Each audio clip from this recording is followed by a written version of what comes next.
المضاجع আল্লাহ রাব্বুল আলামিন বলেন, রে দুনিয়ার স্বামীর দল, ও দুনিয়ার স্বামীগণ, তুমি আর তোমার স্ত্রীর ভিতরে ঝগড়া হয়েছে। ঝগড়া হওয়ার পর তুমি তোমার মাথা ঠান্ডা করে তোমার স্ত্রীকে বুঝাইলা, বুঝানোতে কাজ হয় নাই। তুমি তোমার স্ত্রীকে ওয়াজ করলা, ওয়াজ করার মাধ্যমেও কাজ হয় নাই। এখন তুমি কি করবা? আল্লাহ বলেন, আলাদা আলাদা বিছানা বানাও, তবে আলাদা ঘরে নয়, এক ঘরে স্বামী স্ত্রী দুইজন দুই বিছানা। কয় বিছানা? দুই বিছানা, এক বিছানা না। আল্লাহ কি কম বুঝে? আপনারা তো ঝগড়া হইলে ওই মা বাপ 14 গোষ্ঠী তুল্লা গালি দিবা, এর ফলে লাঠিটা লইবার করবা, এইবারের বছর তোরে ঠিক না করে ছাড়ছি। আল্লাহ কয়, না না না, এইভাবে যদি তুমি মিয়া সাইজ করতে যাও তাইলে তো সমাধান হইব না। সমাধান প্রথমে তুমি ওয়াজ করো, আর 2 নম্বর পদ্ধতি, লাঠি নাও নাকি বিছানা আলাদা করো। কথা কয় না, লাঠি নাও নাকি বিছানা আলাদা করো, বিছানা আলাদা করো। তবে হ্যাঁ, শর্ত হলো একজন ফুবের করে আর একজন ফসমের করে না, এক ঘরে এক রুমে দুইজন দুই বিছানায় ঘুমাইবা। এক ঘরে এক রুমে, কথা কয় না, এক ঘরে এক রুমে দুইজন দুই বিছানায় ঘুমাইবা। এটা কয় নম্বর পদ্ধতি?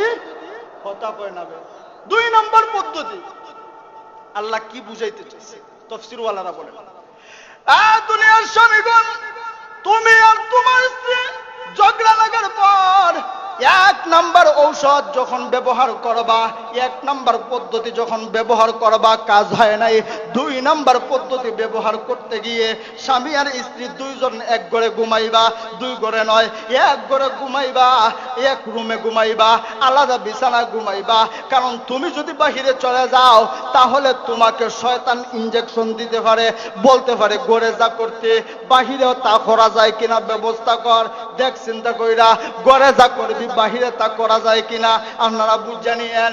আমার ভাই, আমার বন্ধুরা, এই জন্য আল্লাহ বলেন আলাদা রুম না, আলাদা ঘর না, একই ঘরে দুজনে ঘুমাইবা।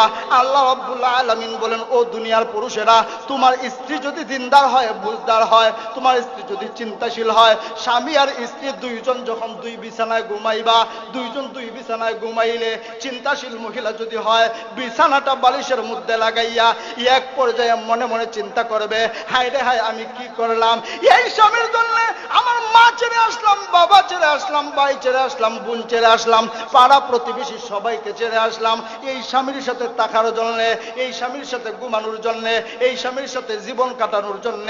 যার জন্য আসলাম সেই যদি পাশে না থাকে, তার পাশে যদি ঘুমাইতে না পারি, সেই যদি পাশে না ঘুমায়, তাইলে এই ঘরে থেকে লাভ কি? এক পর্যায়ে তাফসীরওয়ালারা বলেন, এক পর্যায়ে তোমার স্ত্রী ওই বিছানা থেকে, আলাদা বিছানা থেকে এই দিকে এসে তোমাকে বলতে পারে, একটু হরো জায়গা দেব। কইতে পারে, ইয়া হরো, একটু জায়গা দাও। আল্লাহ কয়, যে সময় উঠে আইছে আইয়া কয়, একটু হরো গো, জায়গা দাও। এই সময় তুমি আর টানা লইও না, জায়গা দিলাও। কি করো? জায়গা দিয়া দাও। 2 নম্বর ঔষধ। প্রথম নম্বর ঔষধ দিছেন, ওয়াজ করছেন, কাজ হইছে না। 2 নম্বর ঔষধ দিছেন, আলাদা বিছানা করছেন, কাজ হইছে না। কি হইছে না? কাজ হইছে না। এখন 3 নম্বর ঔষধ আল্লাহ রাব্বুল আলামিন বলেন, ওয়াদরিবুহুন। আল্লাহ রাব্বুল আলামিন বলেন, রা দুনিয়ার স্বামীগণ, তোমাদের জন্য 1 নম্বর ঔষধ হলো, তোমার বউয়ের সাথে, তোমার বেগমের সাথে যখন তোমার ঝগড়া লেগে যায়, 1 নম্বর দায়িত্ব হলো তুমি তোমার বেগমকে বুঝাও, তোমার বেগমকে ওয়াজ করো। 1 নম্বর ঔষধে কাজ হয় নাই, 2 নম্বর কাজ হলো স্বামী স্ত্রী দুজন একই ঘরে ঘুমাইবা, একই রুমে ঘুমাইবা, কিন্তু আলাদা বিছানায় ঘুমাইবা। এই 2 ঔষধ দেওয়ার পরেও কাজ হয় নাই। 3 নম্বর ঔষধ আল্লাহ বলেন, একটু মারো। কি করো? একটু মারো। কয় নম্বরে? আপনারা কয় নম্বরে করুন?